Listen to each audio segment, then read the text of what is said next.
शांति अपने दो बेटों अर्नव और आरुष के साथ शांति से जीवन बिता रही थी। लेकिन शांति के पति सोहन से उसकी कभी कभार थोड़ी अनबन हो जाती थी। एक दिन शांति रोज की तरह सुबह का खाना बना रही थी, तभी दरवाजे की घंटी बजी। घंटी की आवाज सुनकर वो दरवाजे की ओर जाते हुए कहती है, अरे आती हूँ, कौन है, सब्र करो। शांति दरवाजा खोलती है तो देखती है कि उसके जेठ मोहनदास सामने खड़े होते हैं। वो सक पकाकर अपना घूंघट करती है और पैर छूकर कहती है, आइए आइए जेठ जी। कैसी हो शांति? जी मैं तो बिल्कुल ठीक हूँ, सब आपकी मेहरबानी है भाई साहब। शांति और मोहनदास की बातें सुनकर शांति का पति सोहन और उसके दोनों बेटे बाहर आ जाते हैं। अरे भैया राम राम, कैसे हो आप? राम राम भाई। अरे शांति, ऐसे खड़ी खड़ी क्या देख रही हो? चाय कॉफी कुछ लेकर आओ, भैया आए हैं। शांति तेजी से रसोई की ओर आगे बढ़ती हुए कहती है, अरे मेरी माँ, गेट खोलने के चक्कर में मेरे तो चावल ही जल गए। वो दौड़ी दौड़ी रसोई में जाती है और देखती है कि सारे चावल जल गए हैं।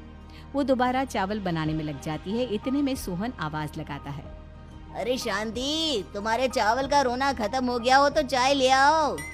जी लाती हूँ अभी। शांति जल्दी जल्दी चाय बनाती है और मोहनदास को चाय देती है। सब एक दूसरे की खैर खबर पूछते हुए चाय पीते हैं। चाय खत्म होती ही मोहनदास शांति की ओर देखते हुए मजाक में कहते हैं, शांति, अब तुम्हारी चाय में दम नहीं रहा, अब हमें चाय बनाने वाली बदलनी पड़ेगी। ये कैसे मुमकिन होगा जेठ जी, घर और बाहर का सारा काम मुझे ही करना पड़ता है और कभी कभी जल्दी जल्दी के चक्कर में काम बिगड़ जाते हैं, जैसे आज चावल जल गए। अरे इसी का तो हल लेकर आया हूँ। मैंने रिश्ता देखा है अर्नव और आरुष के लिए। दोनों लड़कियाँ बहुत सुंदर और सुशील हैं। अगर आप दोनों इजाजत दें तो बात करूँ आगे। सोहन और शांति रिश्ते की बात सुनकर कहते हैं, अब ठीक है, बात चलाइए ना भैया, पर पहले लड़की के बारे में कुछ बताइए तो सही।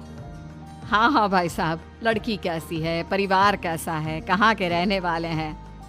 देखो, परिवार तो बहुत अच्छा है, पर वे दोनों लोग बहुत गरीब हैं। दहेज में कुछ मिलेगा नहीं।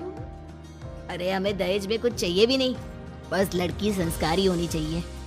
एक लड़की तो पढ़ी लिखी है और शहर की रहने वाली है, पर दूसरी अपनी गरीबी की वजह से पढ़ न सकी और गांव में रहती है। लेकिन दोनों है बहुत खूबसूरत। अगर तुम सबको देखते ही पसंद ना आ जाए तो मेरा नाम बदल देना। हाँ, पर तो हम आंखें मूंद कर भरोसा कर सकते हैं भैया। आप आगे बात चलाइए, हम शादी करने को तैयार हैं।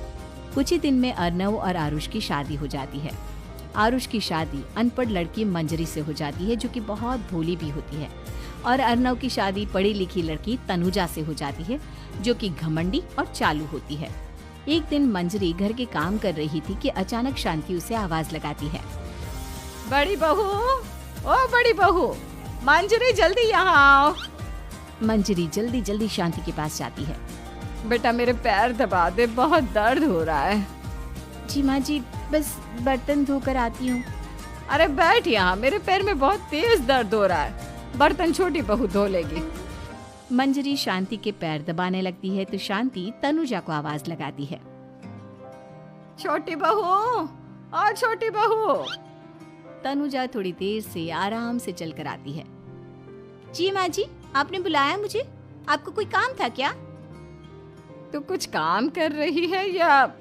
शांति की बात काटते हुए तनुजा बोलती है, कुछ नहीं माँ, फोन पर अपने घर पर बात कर रही थी। अरे बाद में बात करियो अपने घर वालों से, पहले जाके बर्तन धो ले। तनुजा मुंह बनाते हुए अपनी जिठानी की ओर देखती है और मन ही मन कहती है, ये महारानी वहाँ बैठी है, ये नहीं कि बर्तन धो ले। मैंने इतनी पढ़ाई बर्तन धोने के लिए की थी क्या?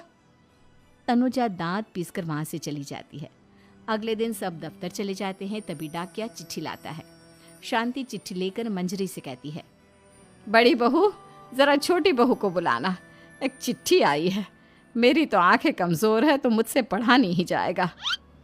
मंजरी तनुजा के पास जाकर कहती है, तनुजा, तुम्हें माँ जी बुला रही हैं। मुझ पर हुक्म मत चलाओ, काम बताओ काम।